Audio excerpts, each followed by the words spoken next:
My daughter-in-law gave me a bottle of expensive wine, but I thought the bottle had already been opened. I didn't say anything, and a week later she called me and asked, "How do you like the wine?" I smiled and replied, "I gave it to your mother. I think she'll like it." At first she was silent, but then she screamed, "You ruined everything!" Her voice trembled with horror, promising betrayal that would destroy the family forever, but with an unexpected twist of justice. Before we continue, please subscribe to the channel and write in the comments what time it is where you are now. I was on the small ladder in my wine cellar, reaching for a dusty Burgundy from '98, when my phone buzzed in my back pocket. Nearly dropped the bottle. Caught it, muttered something about being too old for acrobatics, and checked the screen. Dwight Mobile. My face lit up before I could stop it. "Dad! Hey, we just landed. Well, not just. We got in this morning, but Dwight, you're back. How was France? Did you—" "Amazing, just amazing. Listen, we're actually not far from your place, and Venera and I thought maybe we could swing by. Bring you something from the trip? Tonight? Well, sure. I've got some steaks in the freezer. I can—" No, don't go to any trouble. We'll grab something on the way. 6:30 work?" I climbed down the ladder carefully, set the Burgundy on my workbench. 6:30's perfect. 20 minutes later, I'd pulled 2 ribeyes from the freezer and was setting the dining room table. The good plates, the ones my wife picked out 30 years ago. Dwight hadn't visited in 6 months. 6 months of maybe next weekend, and texts that went unanswered for days. But he was coming now, bringing Venera, bringing something from France. The doorbell rang at 6:40. I opened it to find them on the porch, Venera clutching a wrapped bottle like her life depended on it. Her smile stretched too wide across her face. "Harrison!" She hugged me with one arm, the other protecting the bottle. "You look wonderful." Come in, come in." I stepped aside. Dwight gave me a quick shoulder squeeze, not quite a hug. His eyes kept darting to his phone in his other hand. "How was the flight?" "Long." Dwight followed Venera inside. "But worth it. The vineyards were incredible, right, Ven?" "Oh, absolutely." Venera unwrapped the bottle with trembling fingers. Tissue paper drifted to the floor. "This is for you, Harrison, from Bordeaux. We visited the Siege Chateau and, well, Dwight insisted we bring you something special." I took the bottle carefully. Chateau Margaux, 1995. The label alone made my chest tighten. Chateau Margaux, 1995. "Venera, this is an $800 bottle." "You deserve it." Her laugh came out too loud, bounced off my walls wrong. "After everything you've done for us, for Dwight, putting him through Oregon State, and that was a long time ago." I turned the bottle in my hands, examining it the way 35 years as a sommelier had trained me. My thumb found the capsule automatically, traced the edge, stopped, moved back across the same spot. The cork underneath felt wrong. The seal showed pressure marks where it shouldn't. "This is really too generous. Will you drink it soon?" Venera leaned forward. Her necklace swung away from her chest. "Like this weekend, maybe? Before it gets too old, or—" "Wine like this doesn't get too old for decades." I met her eyes. She looked away first. "But sure, maybe Sunday. I'll save it for something special." We moved to the dining room. I'd grilled the steaks medium rare, the way Dwight used to like them. Not sure if he still did. These days I wasn't sure about much with my son. "So tell me about the trip. Which vineyards did you visit?" Dwight and Venera exchanged a glance. Quick, nervous. "Oh, several. You know, the big ones. Which region?" "Margaux is in the M. Dock, obviously, but did you make it to Pomerol? Saint-Emilion?" "We did a tour package thing." Venera's fork scraped against her plate.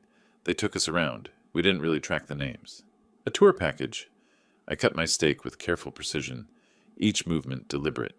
"To Chateau Margaux specifically." "Right, yeah." Dwight's fork clinked against his plate too hard. "Hey, Dad, how's Gretel doing? She still helping you with house stuff?" The deflection was clumsy.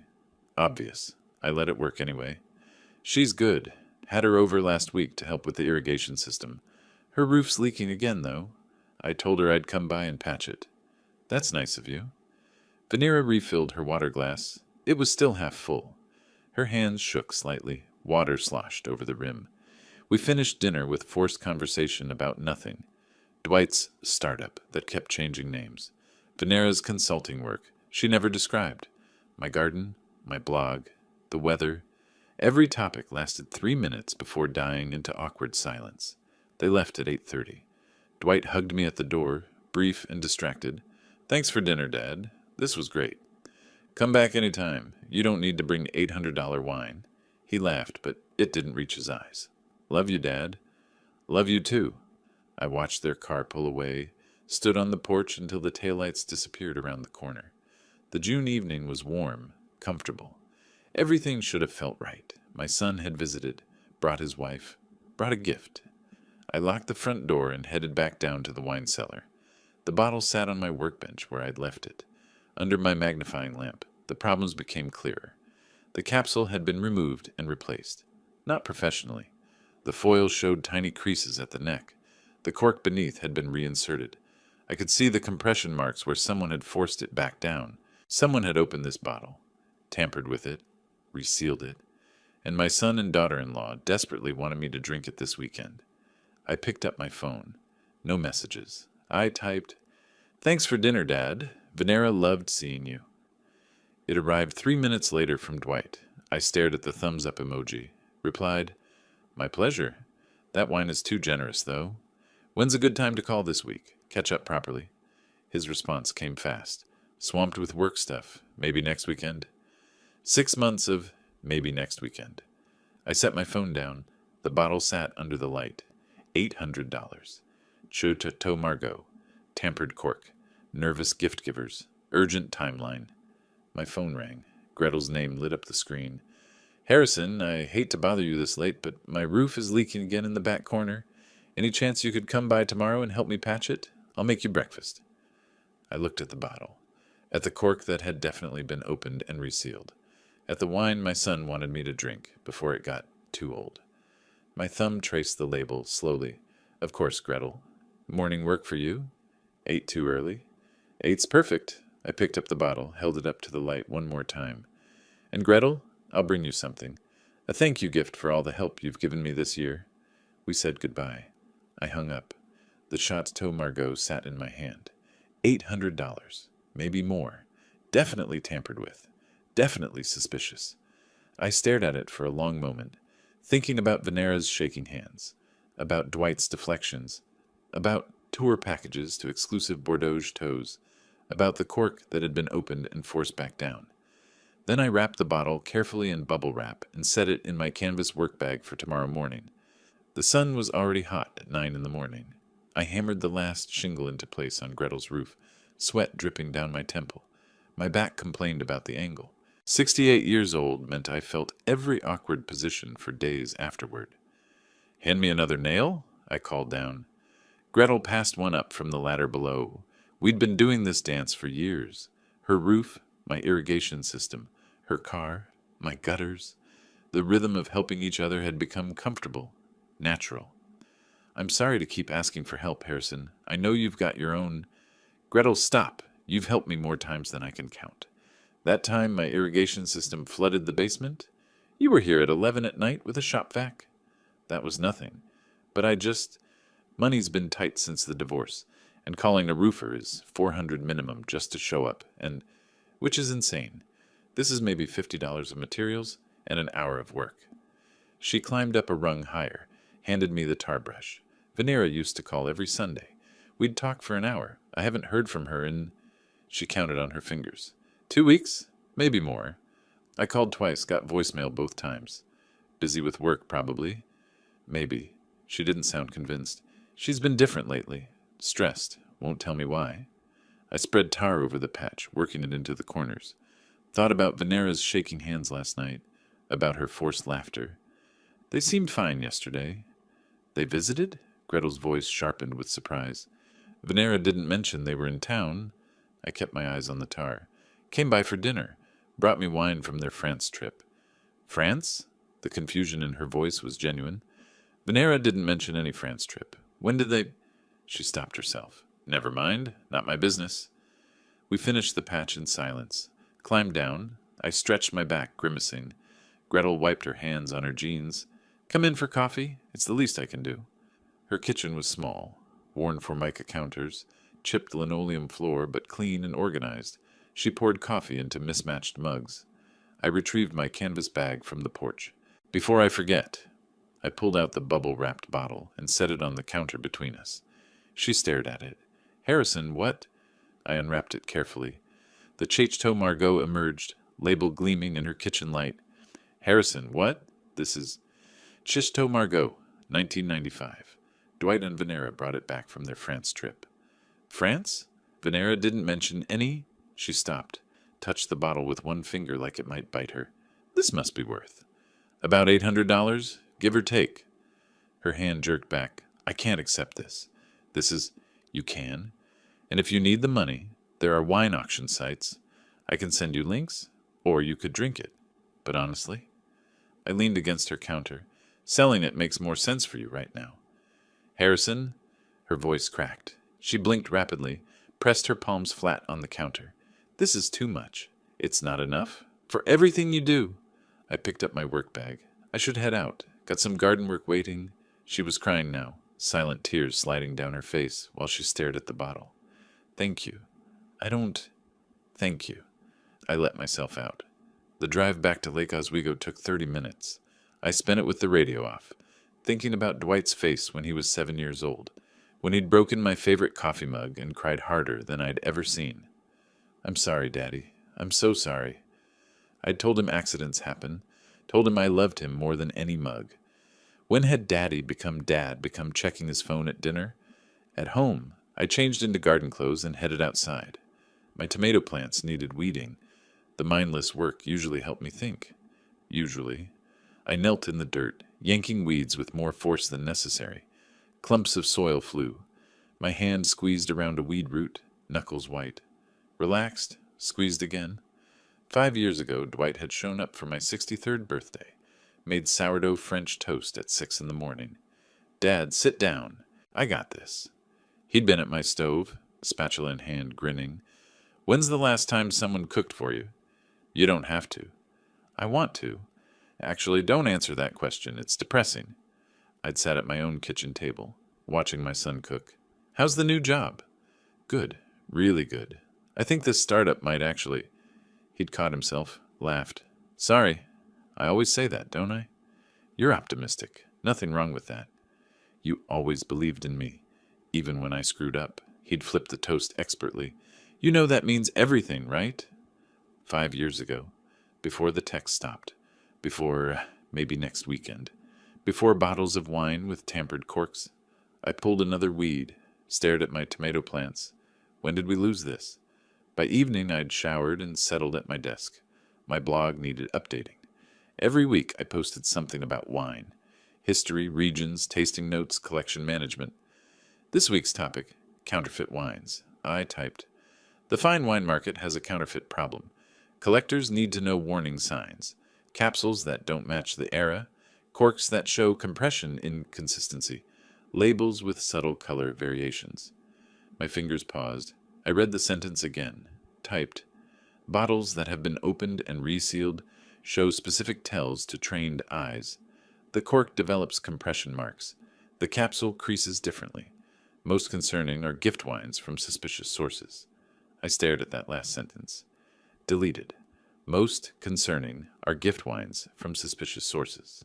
Too obvious. Too pointed. Typed it again anyway. The blog post took an hour to finish. Professional. Educational. Carefully avoiding any mention of my own suspicious bottle. The bottle I'd given away. To Gretel. To Venera's mother. My phone buzzed on the desk. Text from Harold in Germany. How's the collection coming? Found any gems?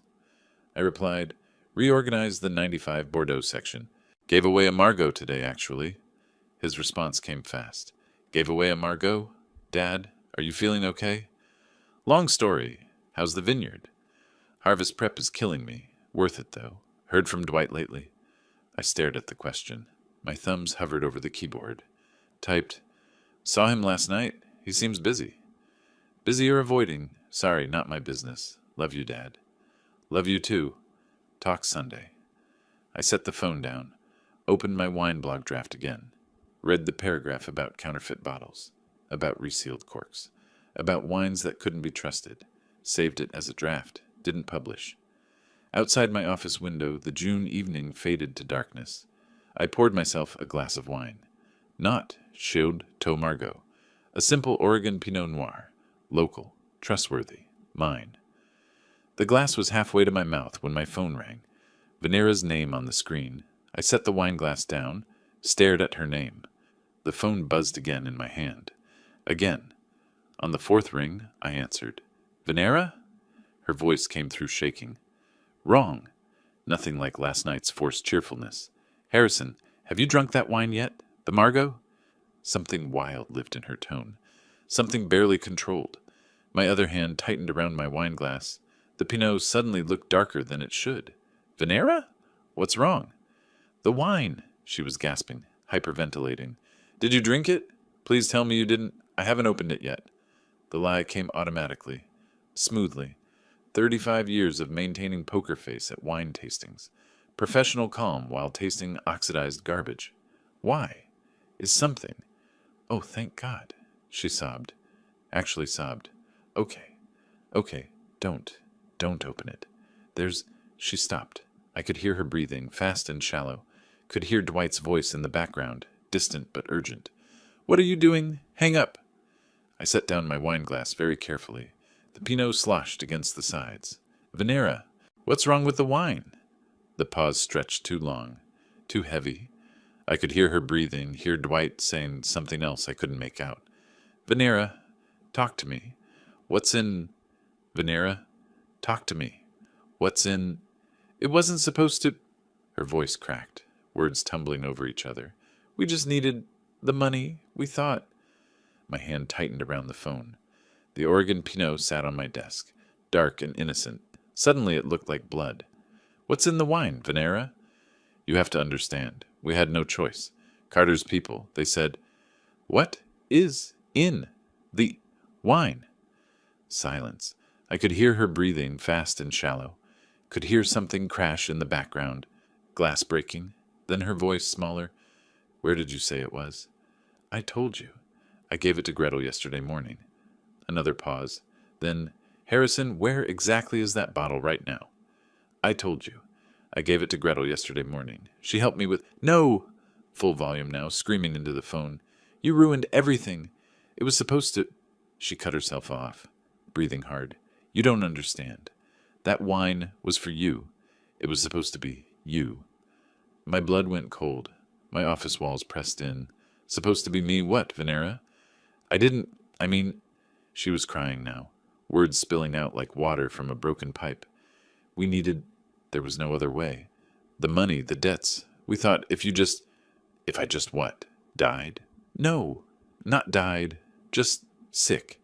We had medicine. We would have saved you. You would have been so grateful. And then... My other hand moved to my desk drawer, pulled it open slowly, quietly. My fingers found the digital recorder I kept for wine fraud documentation. 15 years of authenticating bottles, documenting provenance disputes. I positioned it near the phone, pressed record. The red light blinked. And then what, Venera? Dwight's voice, close now, urgent. Venera, hang up now. Sound of fumbling. A struggle? Dwight's voice came through the speaker. Dad, she's upset. She doesn't know what she's saying. Ignore. I'm recording this, Dwight. Click. Deadline. I sat frozen, stared at my recorder, red light still blinking, stared at my wine glass, still half full of Pinot. My hand reached out slowly, deliberately, and poured the wine into the plant pot beside my desk. Watched the dark liquid disappear into the soil. The plant didn't need it, but I needed to see liquid vanish, needed to see something get swallowed by earth instead of me. My phone was already in my hand, dialing. Fourth ring before she answered. Harrison, it's 10 at night. What's... Gretel, it's Harrison. Is that wine still at your house? What? Yes, it's in my, Harrison, what's...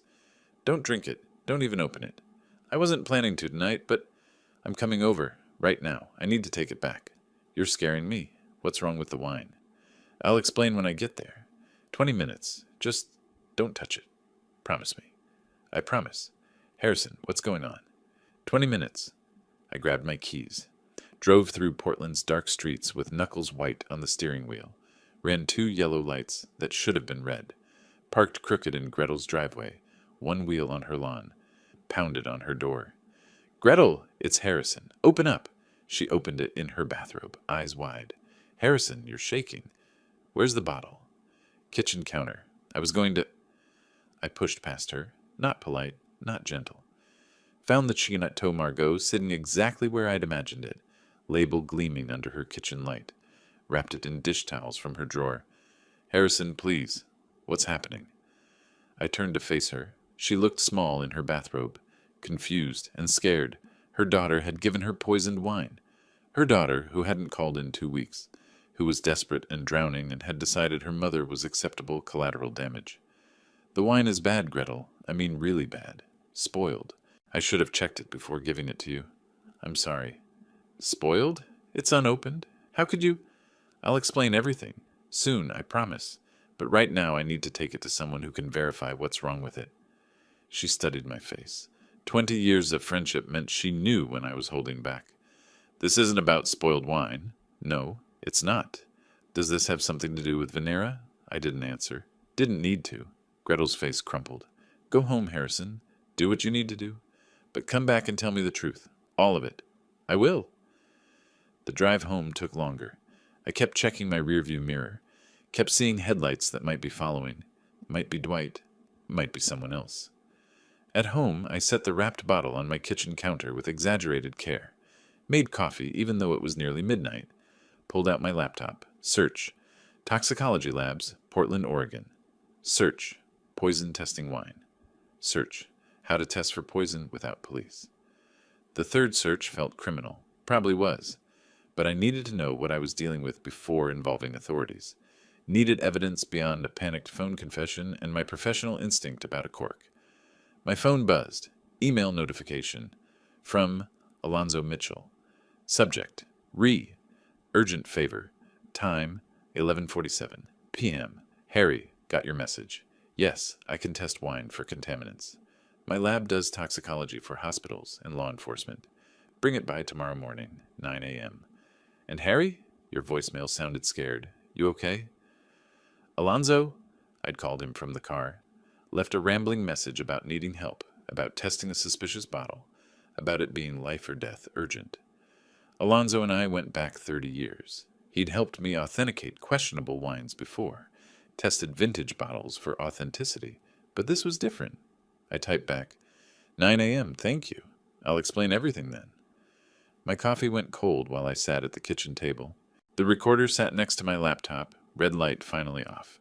Inside it, Venera's voice saying, it was supposed to be you, saying they had medicine to save me, saying I would have been grateful. Grateful enough to do what? Change my will?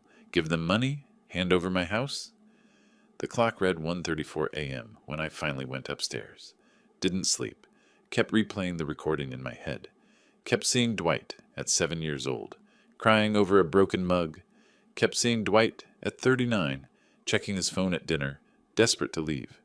At 6 a.m., I gave up on sleep, made fresh coffee, opened my laptop, new email. Sender, Truth Seeker, 2025, protonmail.com. Subject, the truth about your son. Time, 5:47 a.m. My cursor hovered over it. Every instinct I had screamed caution. Anonymous sender. Proton Mail encrypted email. Subject line designed to provoke. I clicked anyway. Mr. Parker, you don't know me, but I know your situation. Your son Dwight owes $180,000 to various creditors. The most dangerous is Vaughn Carter, who operates from a check-cashing business on 82nd Avenue. Dwight borrowed $50,000 at 25% interest. Payment due July 15th. That's 6 weeks from now. Attached are documents proving everything. You deserve to know who's trying to kill you and why. A friend. 3 attachments, photo files, and a PDF. I downloaded them. My antivirus flagged nothing. The files opened. Photo 1. Loan documents with Dwight's signature. Multiple pages, official-looking letterhead. Photo 2. Dwight shaking hands with a heavy-set man outside a business with fast cash in the window. Timestamp, May 28, 2025. Photo 3, a credit report. Dwight's name at the top, numbers in red. $180,000 in total debt. The PDF, more detailed breakdown, 5 different loans. Interest rates ranging from 8% to 25%. payment schedules, all coming due between July and August. I stared at the screen. This was detailed. This was inside information. This was someone who'd been watching my son for weeks or months. This was someone I didn't know, sending me evidence I desperately needed, for reasons I couldn't fathom. My laptop started running slower, fans whirring louder. I ran a security scan, nothing found. But my hands shook anyway. 35 years of verifying wine provenance, 35 years of authenticating bottles, checking sources, never trusting convenient information, and here I was, downloading suspicious attachments like someone who just discovered email existed. "Brilliant, Harrison," I muttered. "Real brilliant. Why not just write, 'I trust anonymous strangers' on your forehead?" But the information looked real. The photos were genuine.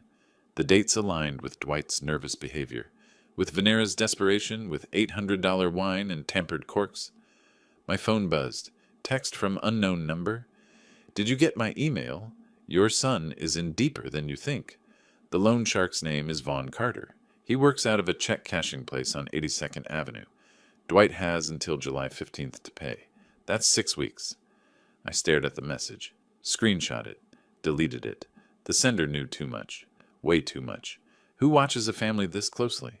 Who compiles evidence and sends it to the victim? At 8:45 a.m., I wrapped the C.H.Tow Margot in bubble wrap, placed it in a padded wine carrier, and drove to Alonzo's lab. The elevator in Alonzo's building smelled like antiseptic and old coffee. My reflection in the steel doors showed a man who'd aged a decade in 48 hours. Gray stubble I'd forgotten to shave. Eyes with dark circles deep enough to store wine.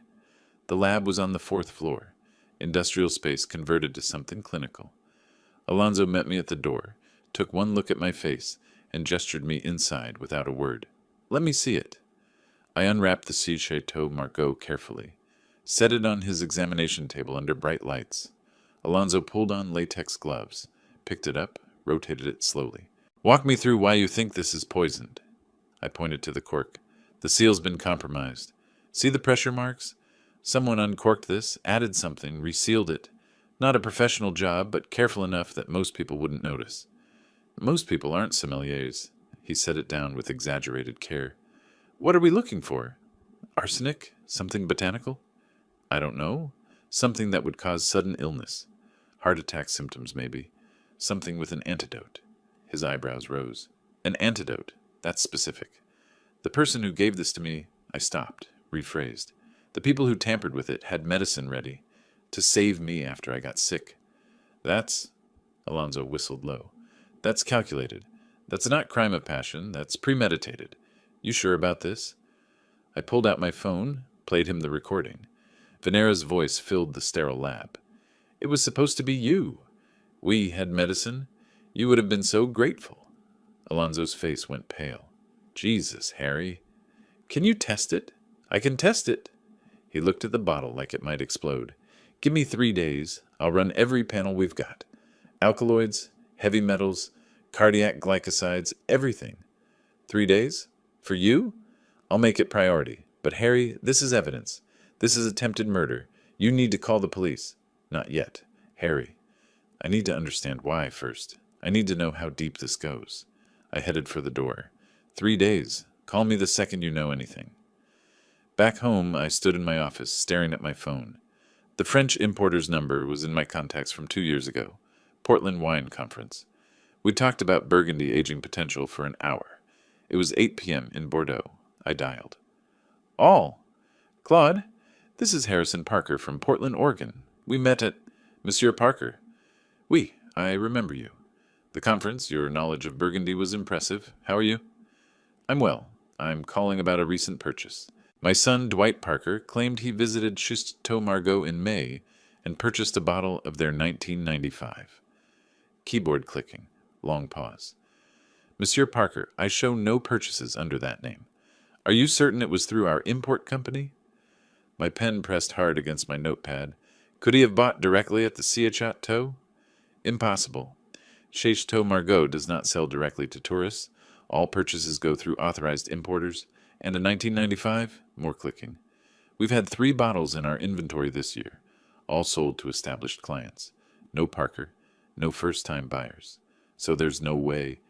Your son did not purchase this wine in France, monsieur. I am certain. I thanked him. Hung up. Stared at my notepad where I'd written, "No France trip," in letters that got angrier with each word. They never went to France. The whole story was fabricated, which meant they'd bought the bottle here, or stolen it, or acquired it specifically to use as a weapon. Through my office window, I could see Felix Hunter on his porch next door, reading his newspaper, coffee mug at his elbow, retired Portland PD detective, my neighbor for 15 years. I walked across my lawn to his house. "You look like hell, Harry." He set down his paper. "Come sit down. I need a favor. Name it. I need you to investigate someone." "Who?" "My son." Felix's coffee mug stopped halfway to his mouth. Set it down carefully. "You want me to investigate your own son? I want you to find the truth. Harry, I've known Dwight since he was in diapers. Watched him grow up right there." He gestured at my house. "You sure you want me digging into his life? Would you rather I find out he tried to kill me on my own? Or with someone who knows what they're doing?" Felix was quiet for a moment, studied my face. "Tell me what you know." I told him everything. The wine, the phone call, the recording, the anonymous email about debts. When I finished, Felix leaned back. "I never liked that girl he married, Venera. Something about her always felt calculated, like she was running numbers while talking to you." He picked up his coffee. "Okay, I'll do it. But Harry, if I find what you think I'm going to find, then I'll deal with it. No, then we'll deal with it. Legal, proper, by the book. I didn't retire from Portland PD to watch neighbors commit murder. Clear?" "Clear. Give me a day. I've still got contacts at banks, phone companies, public records. I'll see what I can dig up." That was Monday afternoon. Tuesday at 2:47 p.m. my phone buzzed. Found him. Meeting with Carter right now at the check cashing place, getting photos. "Your boy looks scared." I typed back. "How scared?" "Sweating through his shirt, scared. Carter's doing all the talking. Dwight's nodding like a bobblehead. This guy's in deep." An hour later, got financial records from my banking contact, $180K total. $50K from Carter at 25% interest. Payment due July 15th. That's 5 weeks, Harrison. I stared at my phone. $50,000 at 25% interest. That was over $12,000 in interest alone. If Dwight couldn't pay the principal, the interest would bury him. And Carter wasn't the type to accept payment plans. I texted back, "What happens if he doesn't pay?" "Nothing good. Carter's not the negotiating type." Tuesday evening, Felix spread documents across my dining table. Bank statements, photographs taken with telephoto lens, printed text messages his contact at the phone company had pulled. "Your boy's been busy." He tapped the bank statements. 6 different lenders, 3 legitimate banks. 3. He slid a photo toward me. Heavy-set man outside Fast Cash. Not so much. I picked up the photo. Dwight's face was clear even from a distance. Frightened. Desperate. Shaking the man's hand like making a deal he knew would destroy him. Started 14 months ago with a legitimate business loan. $10,000 for his startup. That one he paid back on time. Felix traced the timeline with his finger. Then bigger loans. $20,000, $30,000, each one to cover the previous one. Classic debt spiral. And Carter? Carter was last resort, May 28th. Your boy walked in owing $130,000 to various sources, all coming due within weeks of each other. Carter loaned him $50 at 25%. 6-week term, due July 15th. 6 weeks to come up with, I did the math, $7,500 in interest alone. Minimum. If he's late, penalties stack fast. Carter's not creative with repayment plans. He's creative with consequences. I stared at the documents. My son, my Dwight, who'd made me French toast 5 years ago, who'd cried over a broken mug at 7, who'd grown into someone borrowing $50,000 from loan sharks. Harry, where'd you get Carter's name originally? Anonymous email. Felix's expression darkened. That's sloppy. Whoever sent that is either law enforcement, connected to Carter, or has been watching your family for months. None of those are good options. You don't trust anonymous sources, especially not ones with inside information. My stomach dropped. I didn't think... No, you didn't. You were angry and desperate. He tapped the photos. Good news is the information checks out. Bad news is someone's playing chess here and we don't know their game yet. That night, I couldn't sleep. kept thinking about Venera sitting in their apartment, phone in her trembling hands. Actually, somewhere across town, Venera sat in her car outside her office building. Tuesday lunch break. Dialed Dwight 3 times before he answered. What? I'm at work. We still have the antidote. The digoxin immune fab. It's in our fridge. What do we do with it? What? If someone finds it, if they test it, if police come... Dwight, we have poison antidote in our refrigerator. Do you understand how that looks? Why would police come? Your mom has the wine. Harrison hasn't... He knows. He knew something was wrong. That's why he gave it away. He's probably already testing it. You're paranoid. I'm realistic. We gave his father poisoned wine. He recorded our conversation. We're going to prison. We're not. Just calm down. Throw away the antidote. Tonight. Get rid of it. What if we need it? What if somehow... We don't need it anymore. The plan failed. It's over. Throw it away. Silence. Then her voice small. What about Carter? What about the money? His voice dropped. I don't know. She hung up, sat in her car, hands shaking on the steering wheel. That night, Venera sat on the floor of their bedroom closet, door closed, phone flashlight illuminating the small space. In her hands, their wedding album. She flipped pages slowly, stopped on one photo, Harrison hugging her after the ceremony. Welcome to the family, he'd said. Her own father left when she was 6.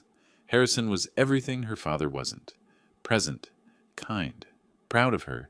He'd helped with their first apartment deposit, sent birthday cards, never forgot, and she'd repaid him by putting poison in his wine. She closed the album, pressed her forehead against it. I'm sorry, she whispered.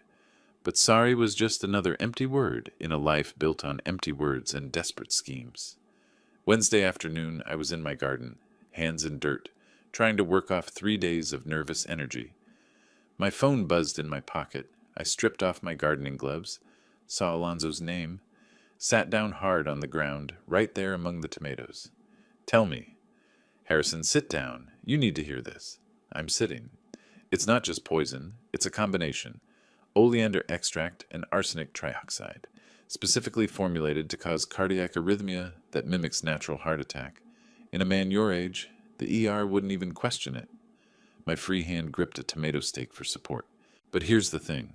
Whoever made this knew exactly what they were doing. The dosage is precise. Too much would be obvious in toxicology. Too little wouldn't work. This is someone who researched. And the antidote. Digoxin-specific antibody fragments. Expensive, prescription only, but it would completely reverse the effects within an hour. They planned to poison you and then save you. I would have been grateful. You would have been dependent. You would have changed your will, given them access to everything. Alonzo's voice softened. Harry, this is attempted murder. This is evidence. You need to call the police. I looked at my house, at Dwight's childhood bedroom window, at the basketball hoop still mounted over the garage from when my boys were 10 and 12. Not yet. Harrison, I need to understand why. My phone buzzed. Call waiting. Unknown number. Alonzo, I have to go. Send me the full report. I switched calls. Hello? A man's voice, unfamiliar, slightly amused. Mr. Parker, we should talk about your son's debt, and about what I can offer you. My blood ran cold. Who is this? Let's just say I'm someone with a mutual interest in seeing Dwight Parker face consequences. I'm the one who sent you those emails, and I have a proposition that might interest you. I don't make deals with loan sharks? That's what you were going to say, wasn't it? He chuckled. I'm not Carter. I'm someone Carter owes. Someone who wants to see your son hurt in ways that money can't fix. We want the same thing, Mr. Parker. Let me help you. My thumb hovered over the end button. Tomorrow, the coffee shop on Main Street in Lake Oswego. Noon. Come alone, or don't come at all, and watch your son, maybe. Possibly survive this. Your choice. Click. Deadline. I sat in my garden, surrounded by tomatoes, and evidence and impossible choices. Held my phone, stared at the unknown number, and I sat in my garden, surrounded by tomatoes and impossible choices. The unknown caller's voice still echoed, Tomorrow, noon, come alone. I didn't go inside right away, sat there until the mosquitoes found me, until the June evening cooled into something uncomfortable. My phone buzzed twice more. Felix checking in. I ignored both calls. At midnight, I finally moved. Walked inside, poured bourbon I didn't drink, opened my laptop. Alonzo's email was waiting. Full toxicology report attached. I clicked it open, read it 3 times. Oleander extract and arsenic trioxide. Dosage: 4.2 millimoles oleander glycosides, 1.8 arsenic. Precise formulation designed to cause cardiac arrhythmia, mimicking natural MI in elderly male. Symptoms: chest pain, dyspnea, irregular heartbeat within 2 hours. Fatal window: 4-6 hours without intervention. Known antidote: digoxin-specific antibody fragments. Digifab. Administration within 3 hours reverses effects completely. I sat back, read it again. They'd researched this. Calculated dosages. Obtained prescription antidotes. This wasn't panic or desperation or a stupid mistake. This was premeditated murder dressed up as salvation. My phone rang. Alonzo. You read it? I read it. Harrison, this is sophisticated. Whoever formulated this knew exactly what they were doing. The combination is specific. Oleander contains cardiac glycosides that disrupt heart rhythm. The arsenic enhances the effect, causes cellular damage. Together, in these amounts, you'd have shown symptoms within 2 hours. How long would I have had? Without treatment? 4 to 6 hours, maybe. With your age, assuming no one knew what they were looking at, the ER would have treated you for standard heart attack. By the time they figured out it was poisoning, you'd likely be... He stopped. Dead. Yes. A pause. But here's what makes this premeditated murder, not manslaughter. Digoxin immune fab, the antidote. It's specific. Expensive. Prescription only. You can't just stumble across it. Someone researched this, planned it, obtained the antidote ahead of time. My hand tightened around the phone. Let me guess how it would have worked. I drink the wine, start feeling sick. They're conveniently visiting, or they arrive right after I call. Venera remembers something about cardiac glycosides from a training seminar, has the exact antidote in her purse. Saves my life. And you'd be grateful, indebted, trusting. I'd change my will that week. I laughed, but it scraped my throat wrong. I'd give them access to everything. My accounts, my house, my decisions. Because they saved me. That would be my assessment, yes. We were both quiet, the weight of it pressed down. My son, my daughter-in-law. Murder as manipulation, death as financial planning. Harry, you need to call the police. Not yet. Harrison. Send me everything. Every test result. Every analysis. Every detail. I'll be in touch. I hung up before he could argue. Thursday morning, Felix arrived at 7 with more coffee than 2 men could drink, and a manila folder thick with evidence. He spread it across my dining table. Bank statements. Photos. Screenshots. Venera's search history. My guy pulled it yesterday. He tapped the first page. 2 months ago. Untraceable poisons. Substances that cause heart attacks. How long until digoxin takes effect? Digoxin immune fab. Where to buy? I stared at the timestamps. March 14th. March 19th. April 2nd. 2 months of research. 2 months of planning my death. And this. Felix slid over a photo. Dwight outside Fast Cash on 82nd Avenue. Shaking hands with the loan shark. May 28th. That's when he borrowed the $50,000 from Carter. Which means the plan was in motion before they even had the money. They were planning to kill me regardless. My voice sounded distant, like it belonged to someone else. Felix nodded. The debt just made it urgent. I pulled everything toward me.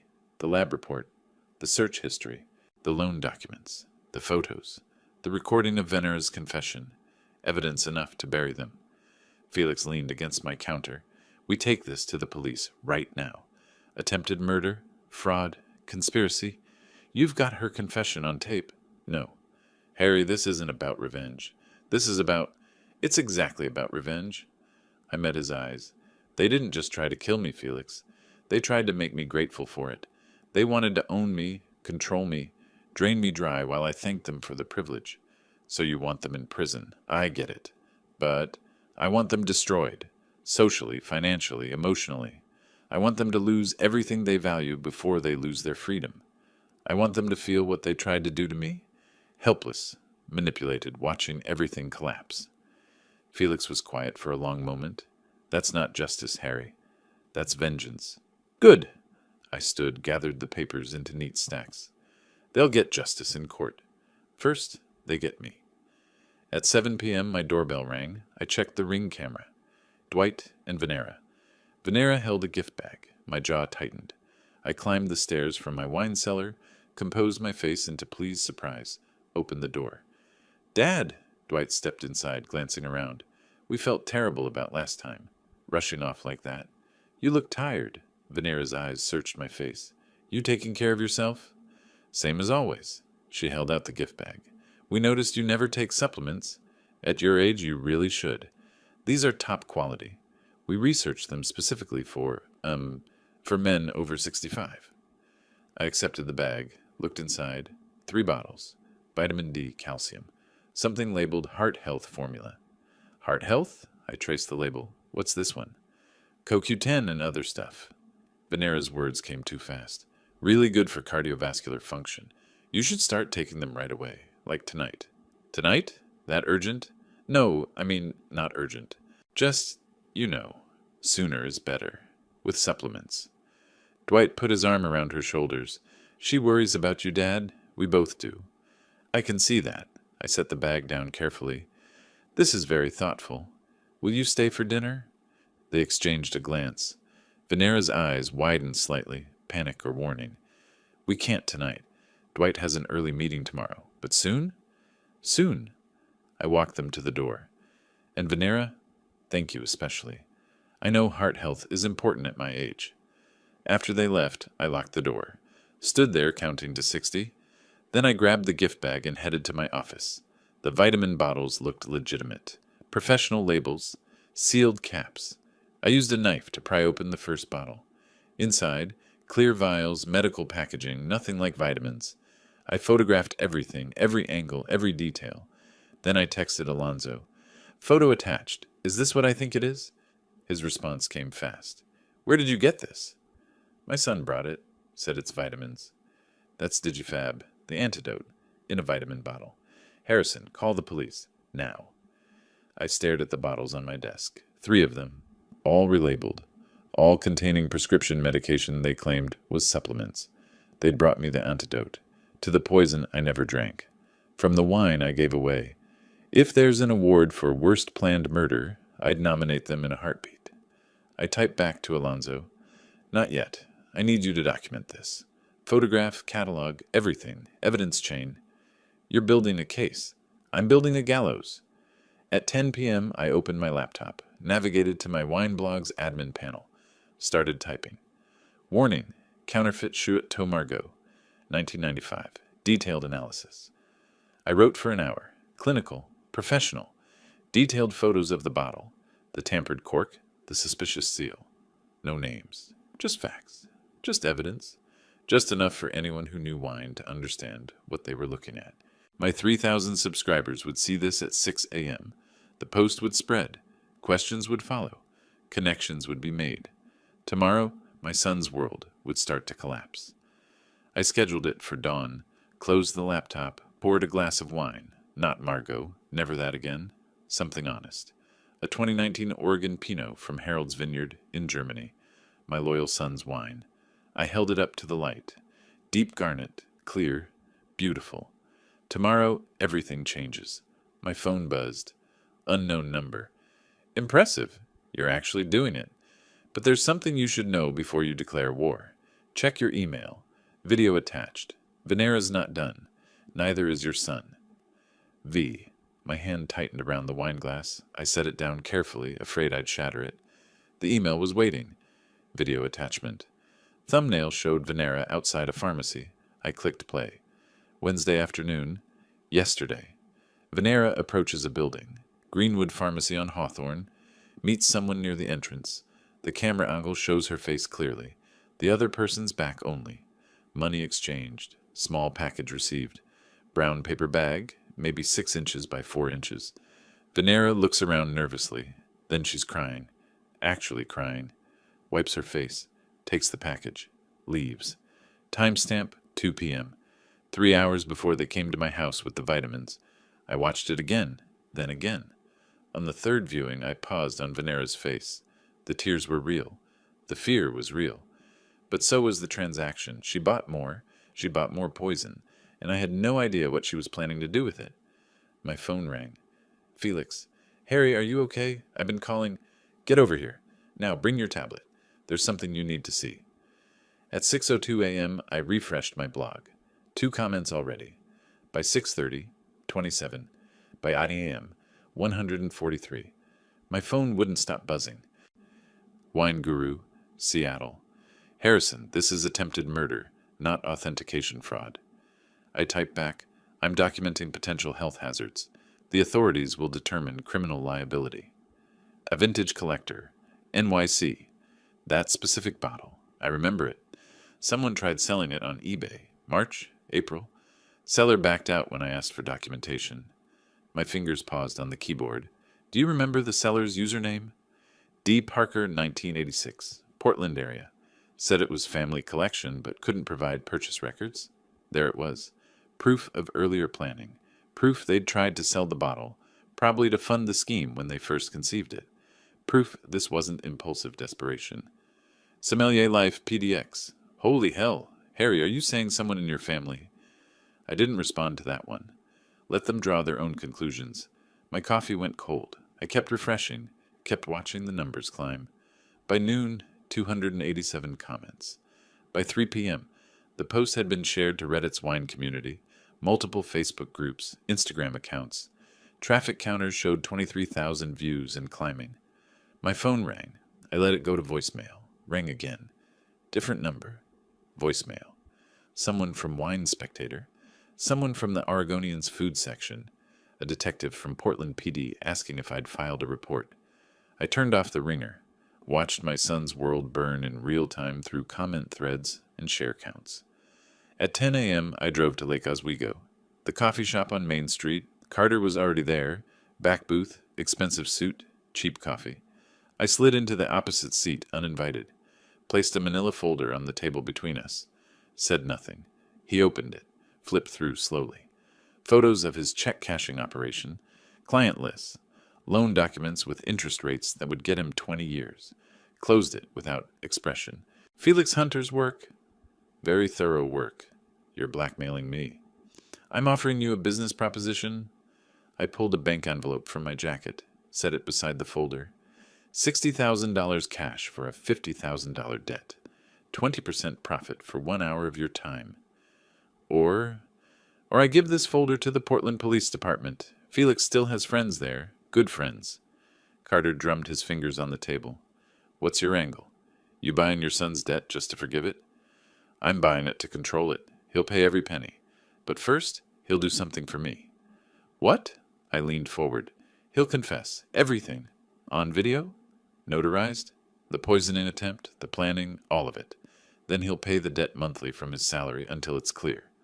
That's cold. That's fair. Carter studied me. 40 years of criminal enterprise reading faces, calculating angles.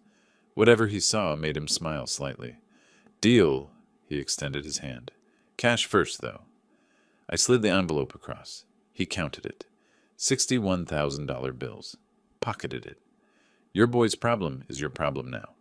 My boy has always been my problem. 30 minutes later, I received the confirmation email. Debt transferred. Dwight Parker now owed PCFS LLC, my shell company, $50,000 at terms to be determined. I forwarded it to Dwight's work email, added one line. We need to talk. Dad. Then I drove home and waited. At 11:47 a.m., my phone exploded. 6 calls from Dwight in 10 minutes. Then texts. Dad, call me. Please. What is happening? Did you buy my debt? Dad, please.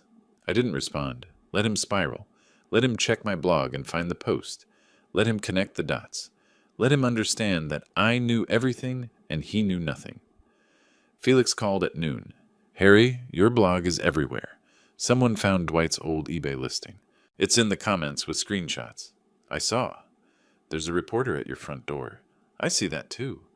I watched through my window as a woman with a camera knocked again. I'm not answering.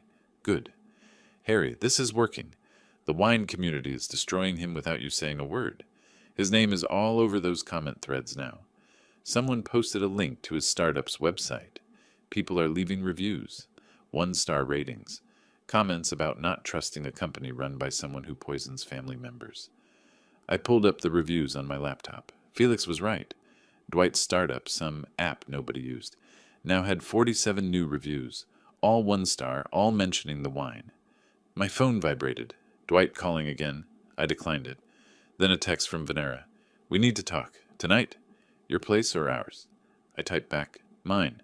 7 p.m. Come alone. Both of us need to. Alone, Venera, or not at all. No response. At 4 p.m., Felix arrived with his tablet. You need to see this. Surveillance from yesterday. He queued up the video. I had already seen it. The mysterious V had sent it. But I watched again. Venera at Greenwood Pharmacy. Meeting someone. Money for package. Crying. This was Wednesday. 2 p.m. Felix zoomed in on the timestamp. 3 hours before they came to your house with the vitamins. She bought more. I said it flatly. Looks that way. But Harry, look at her face. The image froze on Venera's expression, tears on her cheeks, mascara smudged. Genuine fear or genuine guilt, or maybe both. She's terrified. Or guilty. Or both. Felix closed the video. Question is, what's the new target? I stood, paced to the window. Me again. It has to be me. The first plan failed, so she's trying something simpler. Or it's someone else. I turned. Who else? Who else knows about the wine? About the original plan? Felix's expression was grim. Gretel, your daughter-in-law's mother. The woman who actually ended up with the poisoned bottle. My blood went cold. They wouldn't. They already tried to kill you. Why stop at matricide? Because it's her mother. And Dwight's your son. Didn't stop them. Felix tapped the tablet. I'm watching Gretel tonight. If Venera's planning something, she'll move soon. After Felix left, I checked Dwight's social media. His LinkedIn, his Facebook, his Instagram. All private now. Changed to private in the last hour. Too late. Screenshots were already circulating. Comments saved. Damage done.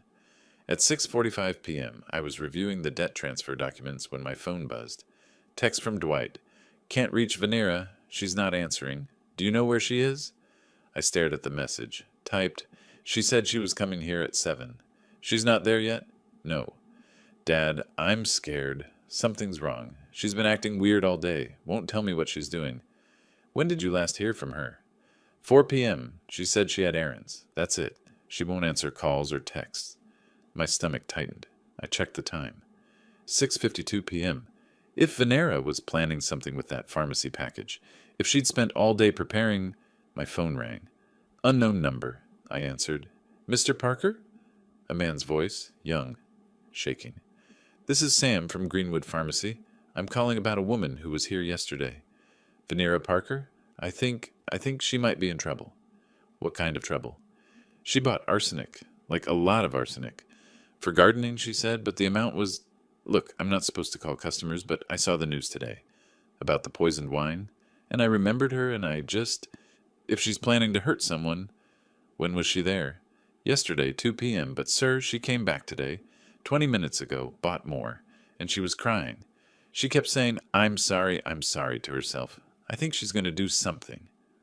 I hung up. Dialed Gretel. It rang 6 times. Voicemail. Dialed again. Voicemail. Called Felix. Get to Gretel's house now.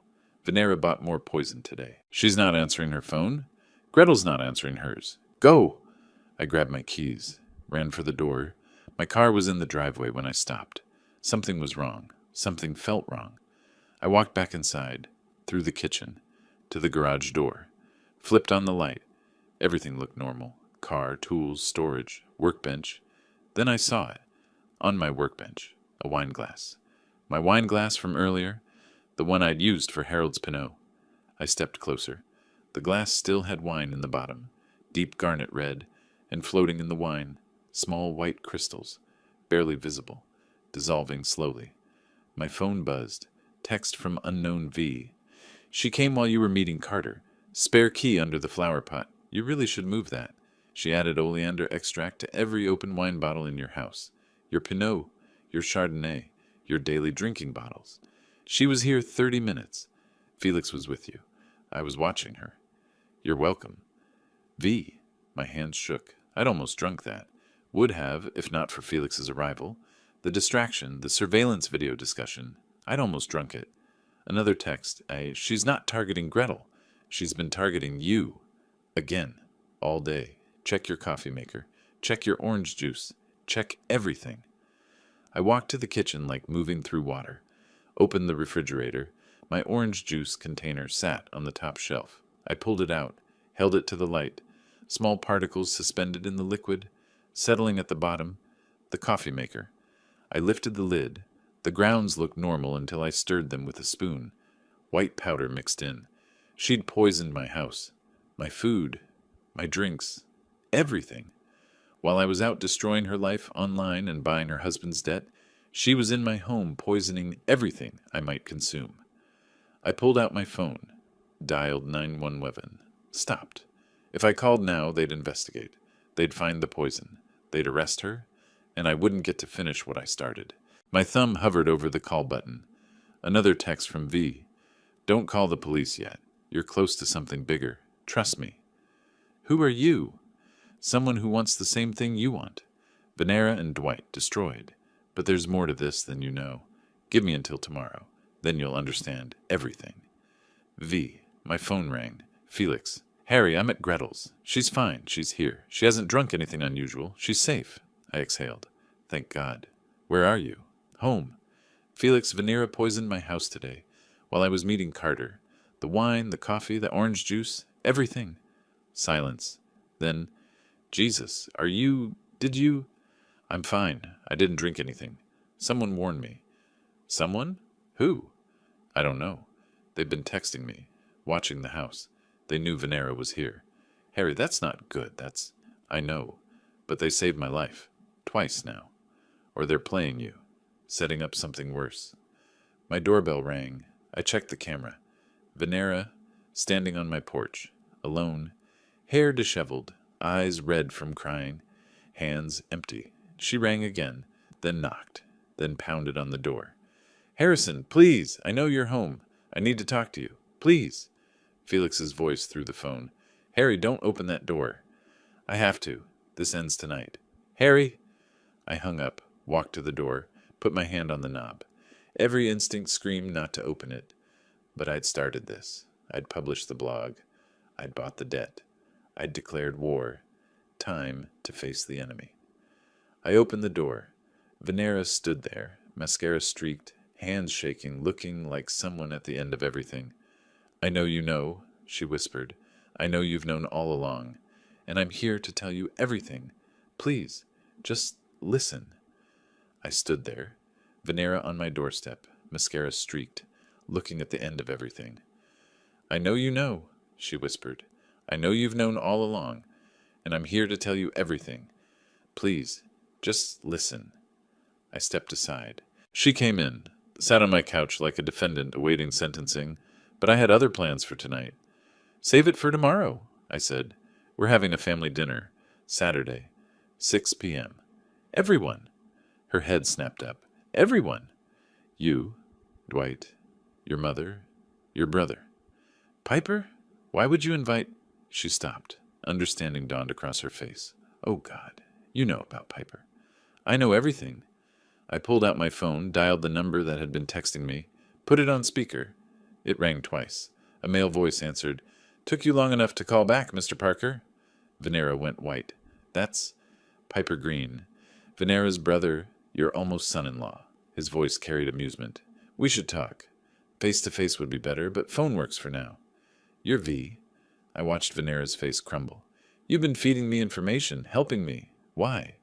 Helping you? Piper laughed. I've been helping myself, Mr. Parker. You were just useful. See, my sister had this great plan. Poison you, save you, inherit everything. Very clever. But I had a better plan, which was, let her do it. Document everything. Then blackmail her for the rest of her life. She gets your money. I get half of it forever. She can't refuse. I have evidence of attempted murder. Win-win. Venera made a sound like she'd been punched, except I didn't drink the wine. Right, unfortunate. But then you gave it to Gretel, and that created even better opportunities. Venera panics, acts desperate, buys more poison, tries again. Each action is more evidence, more leverage. You were using me to build your blackmail case against your own sister, and I was using her to potentially inherit through you. Playing both sides, Mr. Parker. It's a family trait. You should meet our father. Well, no, you shouldn't. He's in prison. Fraud. Where do you think we learned? I looked at Venera. She was crying silently, staring at the phone. And now? I asked. Now we can make a deal. I give you everything I have on Venera. Recordings, videos, documents. You give me a cut of whatever inheritance you were leaving Dwight, say 20%. You want me to pay you for evidence of your sister trying to kill me. I want you to invest in justice. I'm offering a service. I already have all the evidence I need. Do you? Did you know she tried to poison Gretel's tea yesterday? Venera gasped. Piper continued smoothly. No? That's because I stopped her. Convinced her it was too risky. See, I'm already providing value. I hung up, looked at Venera. He's lying, she whispered. I wouldn't poison my mother. Wouldn't you? You poisoned my house, every bottle. My coffee, my orange juice. That was different. She couldn't finish. Tomorrow, 6 p.m. Be here. Both of you, all of you. I walked to the door, opened it. Now leave. She left. I called Felix. Get over here. We need to plan. Friday morning, Felix arrived with coffee and a thick folder. Piper Green, age 34. Venera's half-brother. Different fathers. Criminal record, 2 counts fraud, 1 assault, multiple gambling debts currently totaling $70,000. I looked up. 70,000? Same network as Dwight, different shark, but they all know each other. It's a food chain and Piper's at the bottom. So he needs money desperately. And he's smart enough not to poison anyone himself, just manipulate his sister into doing it, then profit either way. Felix slid photos across my table. He's been watching your house for weeks. These are surveillance stills from my contacts. He was there when Venera poisoned your bottles. Took photos. Didn't stop her. I stared at the images. Piper in his car, camera visible, watching my house while his sister committed attempted murder inside. He documented her crimes. For leverage, he's been building a blackmail case while pretending to help both of you. Felix leaned back. Harry, this is dangerous. You're bringing all of them together tomorrow night. Desperate people do desperate things. I know, but I want them in one room. I want them to see each other's lies. I want them to turn on each other. And Gretel? I was quiet for a moment. She deserves to know. She deserves to understand who her daughter became. That will destroy her. I know. My voice cracked. I know. Felix studied my face. You having second thoughts? Third and fourth thoughts. But we're past the point of stopping. I composed the group text carefully. Family dinner, Saturday 6 p.m., my house. Important estate matters to discuss. Everyone must attend. Dwight, Venera, Gretel, Piper. No exceptions. Harrison. My thumb hovered over send. 10 seconds passed. I hit it. The responses came fast. Dwight. Dad, is this really necessary? Can't we discuss this privately? Venera. I don't think this is a good idea. Gretel. Of course I'll come. Should I bring anything? Piper minutes later. Wouldn't miss it for the world. See you Saturday, Harrison. Saturday afternoon, I set my dining table like Thanksgiving. Good china, crystal glasses, cloth napkins, silver candlesticks. Felix watched from the kitchen. This is theater. This is justice. I placed the new bottle of Chateau Margaux in the center of the table. The safe one. The one I'd bought myself. And theater. At 5:50 p.m., Gretel arrived carrying a pie. She was nervous, hadn't been invited to family dinner since Venera's wedding. Did I do something wrong? She set the pie in the kitchen. My chest tightened. No, Gretel. You did everything right. That's why you're here. At 6:05, Dwight and Venera arrived.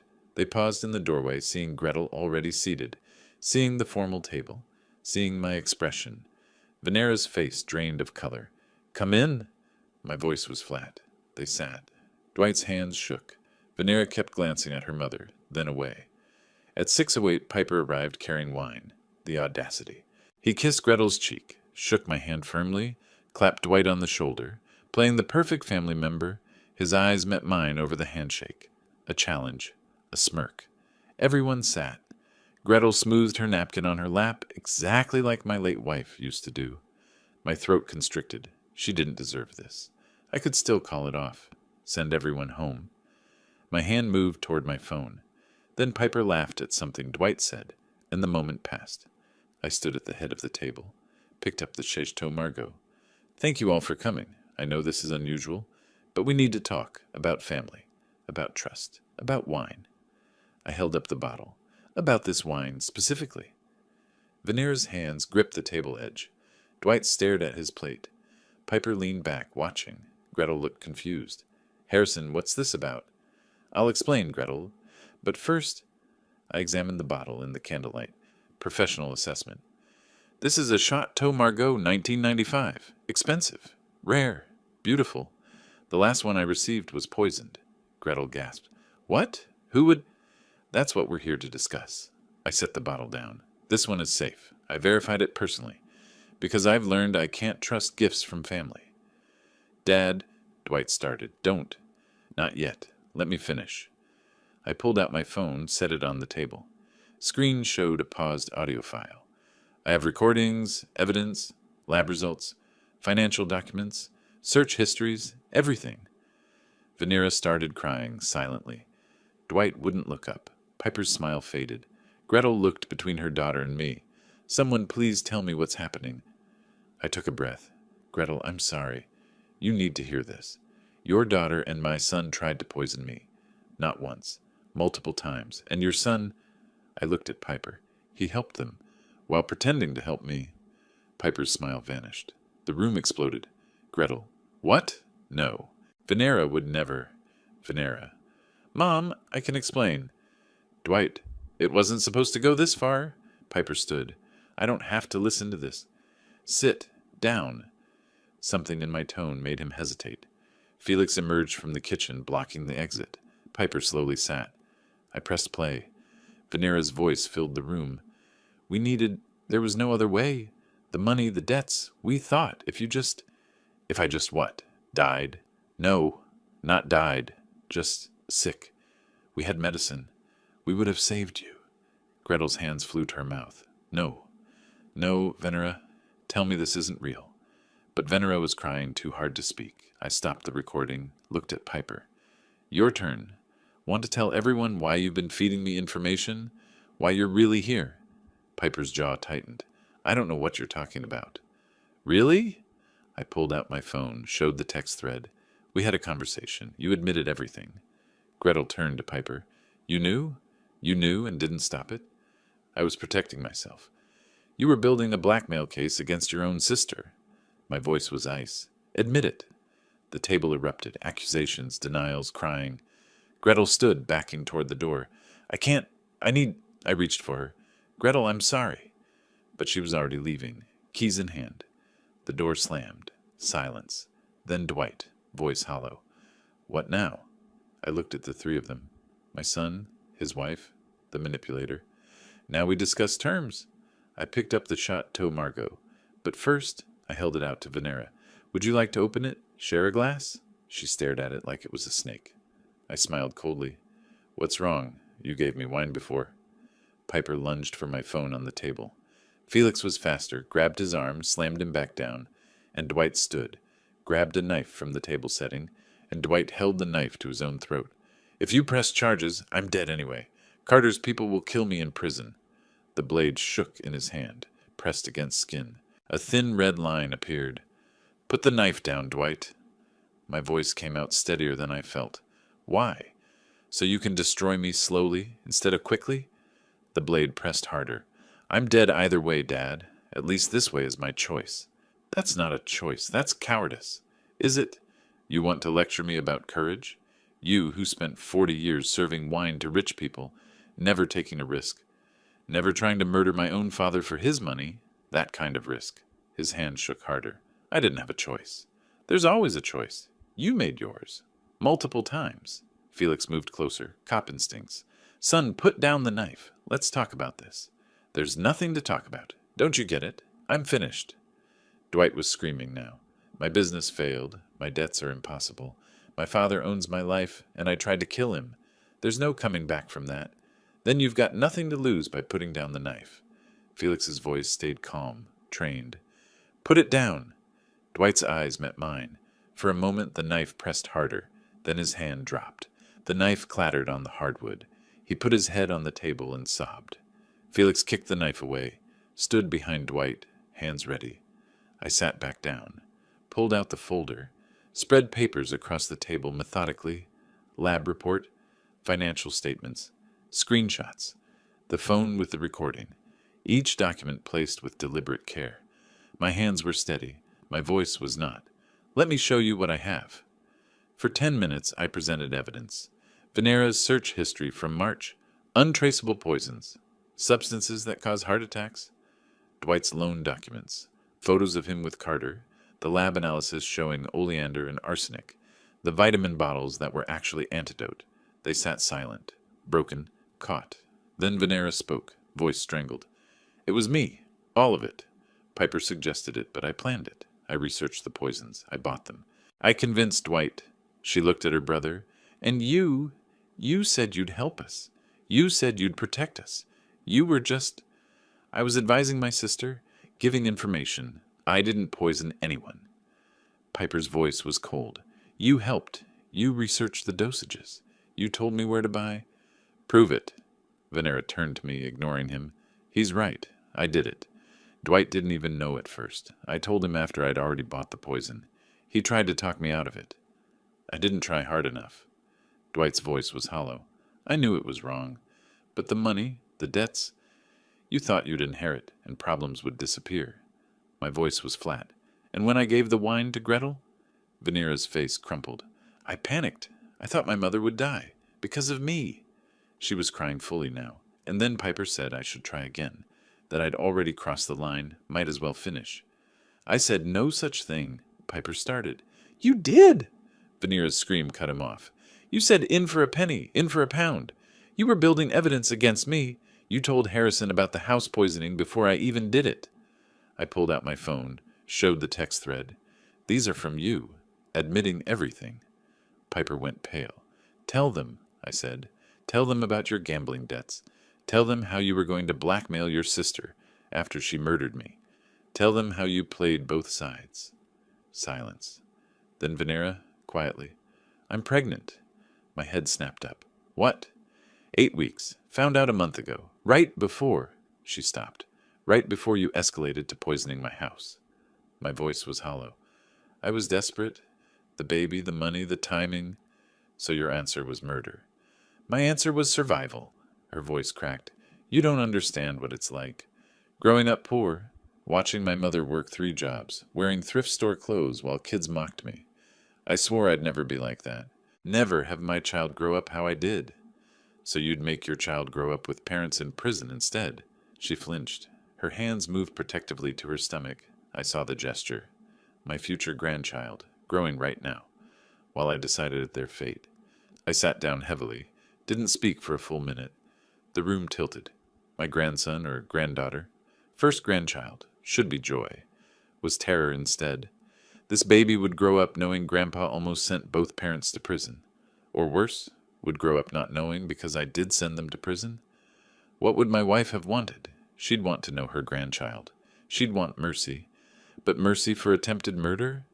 My hand trembled as I picked up my water glass. First visible weakness I'd shown. Does Gretel know about the baby? No, I was waiting until 2nd trimester. Now you're not sure you'll be free to raise it. Venera started crying again. I'm sorry. I know that doesn't fix anything. Sorry doesn't unkill me if you'd succeeded. I looked at the wedding photo on my mantel. My late wife. Young sons. Happier time. What would she say? What would she want? I knew. She'd want mercy. She'd want family. She'd want her grandchild. Here's my offer. My voice came out rough. For Dwight and Venera only. I looked at them. Both broken. Both waiting. Recorded confession. Full admission. I hold it as insurance. You repay the debt. $50,000. Paid monthly at 15% of your combined salaries. No inheritance. Ever. You're cut out completely. And, Dwight's voice shook, and I don't press charges. You don't go to prison. Your baby, my voice caught, your baby has parents. Venera sobbed. But, my voice hardened, you stay away from Gretel until she's ready. You don't contact me except through payments. You don't defend yourselves publicly. If I hear your names mentioned in connection with poison, wine fraud, anything, the recording goes to police. Clear? Clear, Dwight whispered. Venera? Yes, clear. Thank you. Don't thank me. I'm not doing this for you. I'm doing it for that baby. I looked at the photo again. My grandchild doesn't deserve to be punished for your sins. I turned to Piper. You want to walk away? Fine. But Felix has documented everything. You make one move against me, against them, against Gretel. It all goes public and to police. Piper's smirk faded. You're bluffing. Try me. I met his eyes. I've got nothing to lose. You've got everything. Choice two? Piper's voice turned sharp. What's choice two? Recorded confession, restitution payments, voluntary disinheritance, and you stay out of my life. That's blackmail. That's mercy. Dwight looked at Venora. She nodded. They were broken enough to accept. But Piper laughed, bitter, sharp. No, I don't think so. Excuse me. I'm not confessing to anything. You have texts from a burner phone you can't prove are mine. That's it. I can prove it. Try it. But here's what I'll do.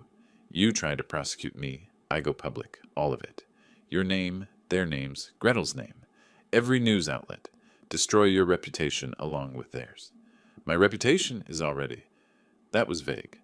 This will be specific. Your son's face on TV. Your pregnant daughter-in-law in handcuffs. Your grandson born in prison. Is that what you want? My jaw clenched. You're threatening me. I'm negotiating. Let me walk. I stay quiet. Try to involve me. I burn everything down. Felix's phone buzzed. He checked it, face darkening. Harry, you need to see this. Local news website. Story posted 3 minutes ago. Breaking Portland wine expert. Allegedly targeted in family poisoning plot. My blood went cold. How? Anonymous tip. 10 minutes ago. Felix scrolled. They have details. Everything. Piper's smile returned. Told you. I don't make empty threats. You did this? Just now? My voice was deadly quiet. Sent the email before I came. Scheduled release. If I didn't cancel it by 7 p.m., it auto-sends. He checked his watch. 7:27. Oops. The room erupted. Dwight, you just destroyed all of us. Venera, my mother. This will kill her. Piper shrugged. Should have let me walk away clean. My phone exploded with notifications. Text messages. Email alerts. My blog readership spiking. You mutually assured destructed us all. No. I freed myself. You can't blackmail me when it's already public. I'm untouchable now. Felix moved toward Piper. I held up a hand. Let him go. Harry, let him go. Felix stepped aside. Piper stood, straightened his jacket. See you on the news. He left. Door closed. Gone. Dwight and Venera sat in shock. I stared at my phone. The story spreading, retweets, shares, comments piling up. What do we do? Venera whispered. I looked at them, at their hands clasped, at her hand on her stomach. We adapt. My voice was tired. So tired. You're still under our agreement. But now we face public opinion. Together or separately. Your choice. Together, Dwight said. If we're going down, we go telling the truth. All of it. Even Piper's involvement? Especially Piper's? Venera's voice was cold. He wants to burn everything. He burns too. I nodded. Tomorrow we prepare a statement. Public. Full. Honest. Will that work? I don't know.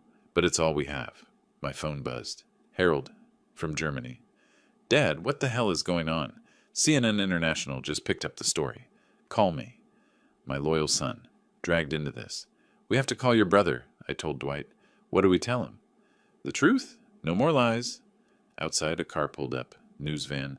Camera operator getting out. Felix closed the curtains. They'll want a statement. Not until we're ready. I stood, every year showing. Tomorrow.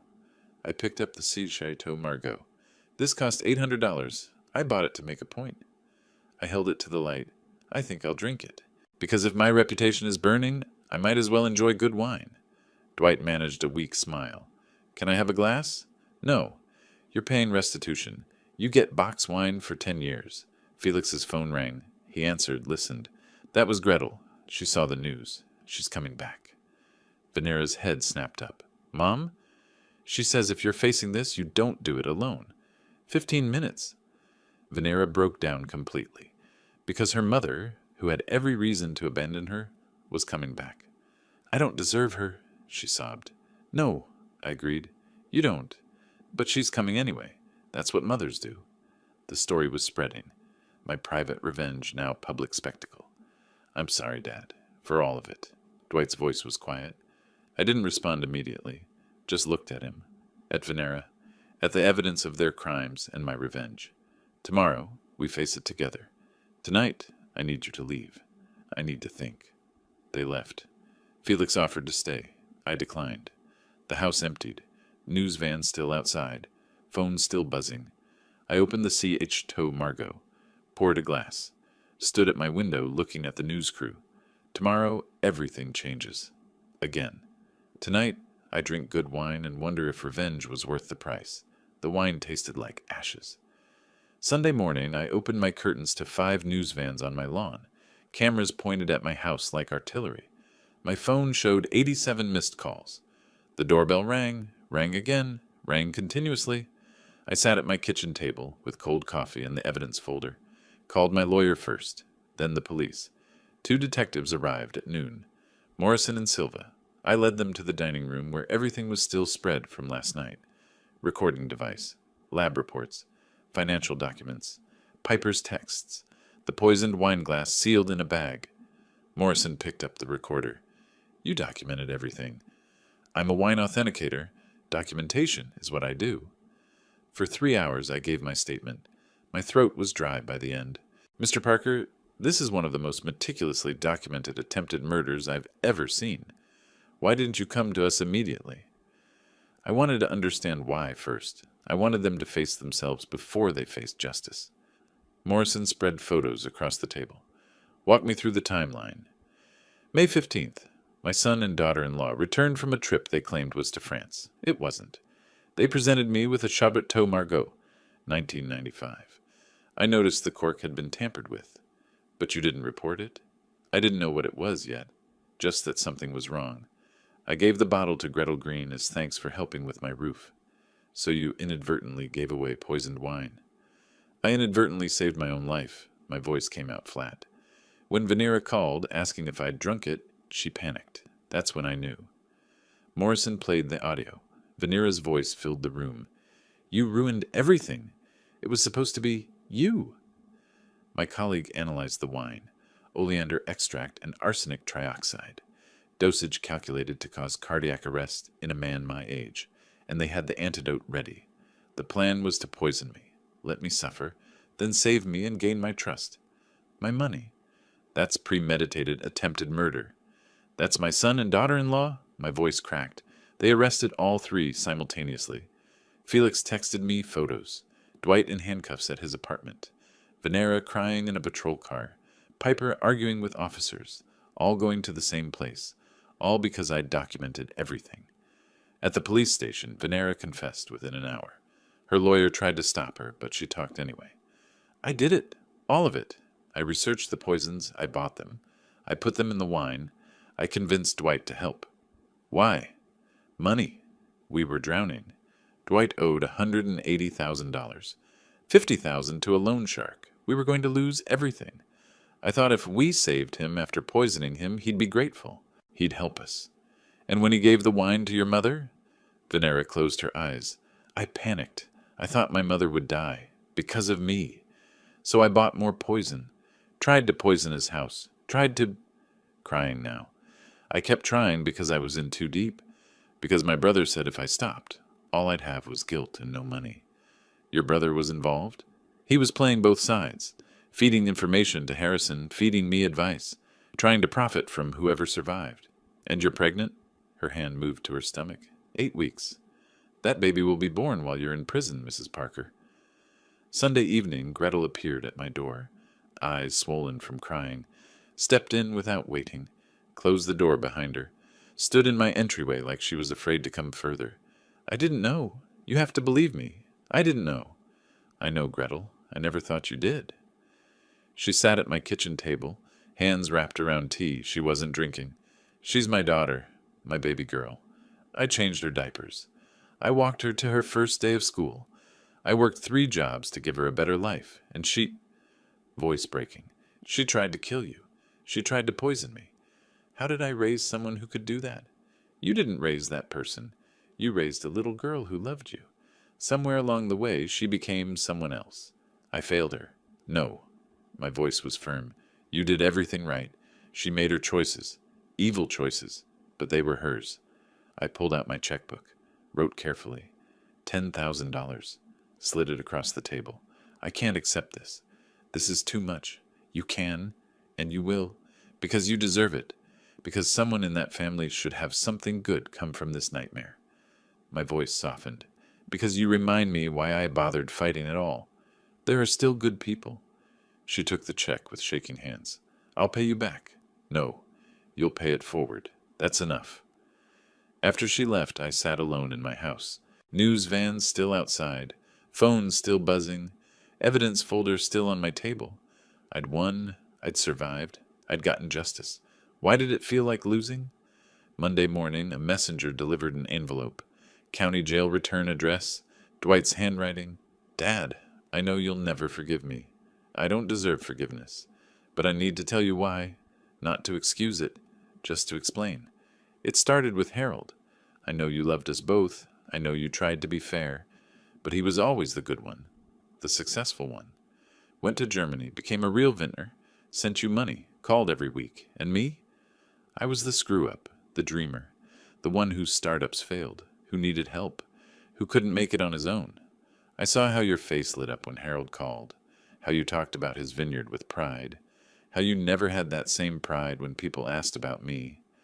I wasn't trying to kill you, Dad. I was trying to finally be the son who saved you, who you looked at with pride, who was the hero for once. Venera just convinced me we could make money from it too. But the money wasn't why I said yes. I said yes because I thought if I saved your life, you'd finally see me the way you saw Harold. I was stupid. I was wrong. I was evil. But I was also desperate to be your son. Really, your son. Not just the other one. I'm sorry. For everything. Dwight, I set down the letter. My hands were shaking. My eyes were wet. He'd wanted my love so badly he tried to murder me for it. The irony was suffocating.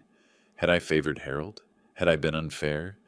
Or was this Dwight's perception warped by failure and insecurity? I didn't know. I'd never know. My phone rang. My lawyer. The arraignment is tomorrow. All 3 defendants. Media will be there. Are you prepared? Yes. You'll need to testify. In court. On camera. Your son will be there.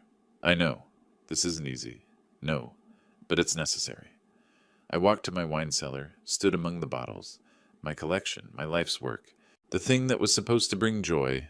I found the section I needed. Chateau Margaux. Legitimate bottles. I pulled one. Not the 1995. Something older. 1990. A better year. I'd open it tomorrow. With Harold, who was flying in from Germany. My loyal son. The one who never tried to poison me. But as I held the bottle, all I could think about was Dwight. At 8 years old, helping me organize the cellar, asking endless questions, trying so hard to please me. When did that boy become the man who put Oleander in a Chateau Margaux? I climbed the stairs. My knees hurt. When did I get old? Tomorrow I'd face my son in court. Tomorrow I'd testify. Tomorrow I'd help send Dwight to prison. Tonight I'd drink good wine with my good son and try not to think about what I'd lost. But I already knew. The wine would taste like victory, and victory would taste like ash. 6 weeks later, I sat in the courthouse gallery while the judge delivered sentences. Mrs. Parker, you have been found guilty of attempted murder in the 1st degree, conspiracy, and fraud. The court acknowledges your pregnancy. However, the premeditated nature of your crimes demands significant consequences.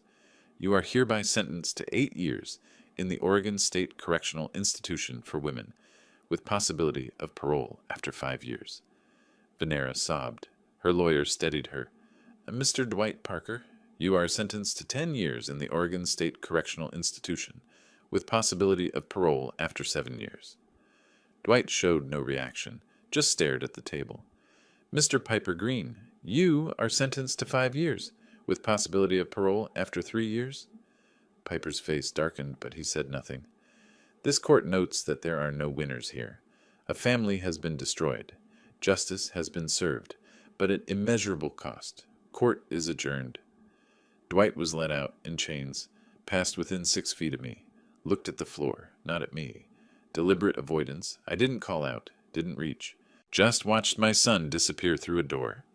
Harold waited outside, 42 years old, suntanned from German vineyards, his mother's eyes. Hugged me hard. Didn't let go for a long time. I felt myself shake in his son's arms. Realized I was crying. When did I start crying? That evening we sat on my back porch overlooking the garden, the Chateau Margaux. 1990 breathed in 2 glasses between us. Legitimate bottle from my collection. Should taste glorious. Tasted like duty. Harold raised his glass. To justice. I touched my glass to his, but didn't echo the toast. Just drank. You did the right thing? Right doesn't mean easy. Right doesn't mean it doesn't hurt. Right doesn't bring back my son. Dwight made his choices. I know, but I keep thinking, was I a bad father? Did I favor you? Did I make him feel like he had to try to murder me just to get my attention? Dad, no, you were a great father, to both of us. Dwight's insecurity was his own. Was it? Or did I create the man who made those choices? Harold didn't answer. Neither did I. We sat in silence, wine untouched between us. 2 weeks later, Felix found me in the garden, hands in dirt. You're avoiding the cellar. Perceptive. I didn't look up, kept pulling weeds. Your collection's worth a fortune. You're just going to let it sit there? It's wine. It sits by definition. Harry, what do you want me to say? That I can't go down there without seeing Dwight as a kid? That every bottle reminds me I won but lost everything that matters? You didn't lose everything. You have your life, your house, your other son. 1 out of 2 isn't a great batting average. Felix was quiet.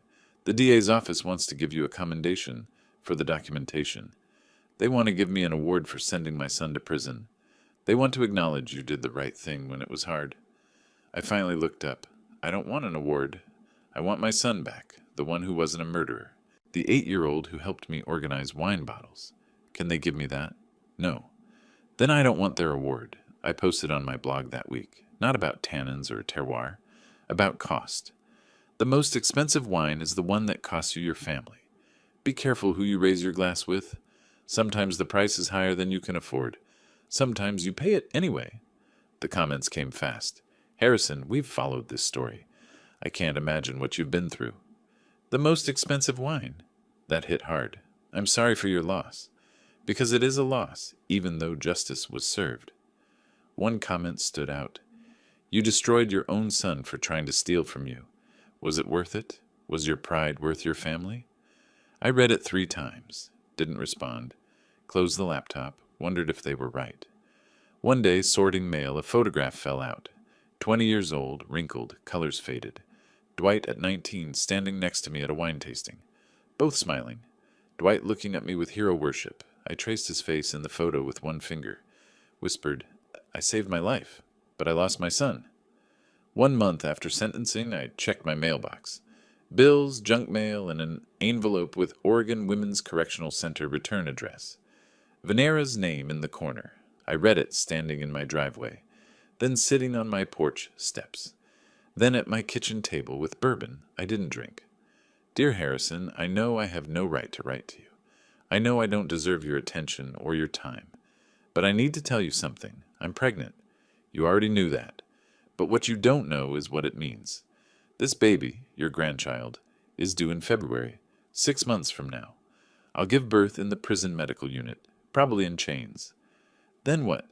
I can keep the baby with me for 18 months in the mother-infant program. After that, someone else has to take them. My mother will, I think, if I ask, if she's forgiven me enough. But I need to know. Will you visit? Will you be in their life? Or did I destroy that too? This baby is innocent. They didn't choose me as a mother. Didn't choose Dwight as a father. Didn't choose to be born in a prison to parents who tried to murder their grandfather. But they'll be here anyway, in February. Your grandchild. I understand if you can't. I understand if the thought of seeing me, or this baby, reminds you too much of what I did, what I am. But if there's any part of you that can separate this child from my crime, please, don't let them grow up thinking their grandfather hated them before they were even born. I'm so sorry. For everything. I know sorry isn't enough. I know nothing is enough. But this baby deserves a family, even if I don't. Venera, I read it 4 times, set it down, picked it up, read it again. My grandchild, my first, should be joy, was terror instead. This baby would grow up knowing Grandpa sent both parents to prison. Or worse, would grow up not knowing because I refused to be involved. What would my wife have wanted? She'd want me to know my grandchild. She'd say babies are innocent, deserve love, deserve family despite their parents' sins. But my wife didn't have to watch her son handcuffed and led away. I set down the letter, didn't answer, not yet, maybe not ever. A week later, another letter arrived, from Harold in Germany. Dad, if you decide to be in that baby's life, I'll support you. If you decide not to, I'll support you too. Either way, you're not alone. You saved yourself. That had to come first. What comes next? That's up to you. But whatever you decide, I'm here. Always. Harold. I put it in my desk drawer with the other 2 letters. Dwight's explanation, Venera's plea, Harold's support. 3 letters, 3 impossible choices, 3 different relationships. I still haven't answered any of them. I stand at the top of the cellar stairs sometimes. Haven't been down in weeks. My life's passion, my collection, the thing that brought me joy, now it just reminds me of Dwight at 8 years old, asking why wine needs to be stored lying down. I close the door. Don't go down. The garden grows wild. I got a citation for overgrown weeds. Me, the man who documented attempted murder with sommelier precision, can't file a weed permit. Felix laughed. I didn't. Today I sit at my kitchen table in the afternoon sun. Venera's letter in front of me. Blank paper beside it where I've tried 3 times to write a response. Crossed out each time. Outside my window, tomatoes are overripe. My phone buzzes with another ignored call. On the table, the photograph of young Dwight. The letter about the unborn grandchild. My reading glasses. A glass of water I forgot to drink. Not bourbon, not wine, just water. Because wine tastes like memories I can't stomach.